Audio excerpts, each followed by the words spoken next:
بسم اللہ الرحمن الرحیم۔ السلام علیکم ناظرین، راوی نیوز HD کے ساتھ میں ہوں محمد رضوان عاجز۔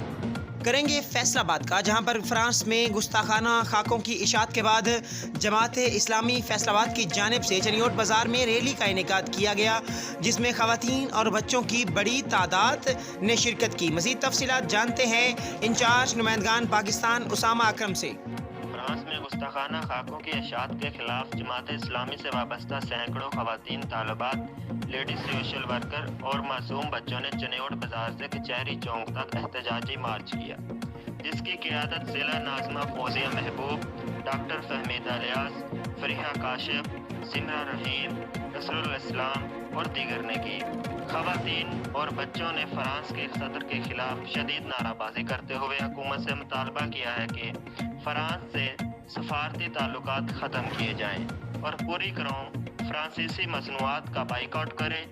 اس موقع پر جماعت اسلامی کے مرکزی deputy general secretary Azhar Iqbal Hassan, ضلع امیر محبوب الزمان بٹ نے مارچ کے شرکاء سے خطاب کرتے ہوئے کہا، نبی اکرم صلی اللہ علیہ وسلم کی محبت ہمارے ایمان کا حصہ ہے۔ آپ کی شان میں گستاخی کرنے والوں کو نشان عبرت بنا دیں گے۔ فرانس نے دنیا بھر میں بسنے والے 2 ارب مسلمانوں کی غیرت کو للکارا ہے۔ عالم اسلام نے فرانس کو منہ توڑ جواب نہ دیا تو ہمارے بطور مسلمان زندہ رہنے کا مقصد فوت ہو جائے گا۔ امت مسلمہ فرانسیسی مصنوعات کے بائیکاٹ کرے تاکہ فرانس معاشی طور پر تباہ و برباد ہو سکے۔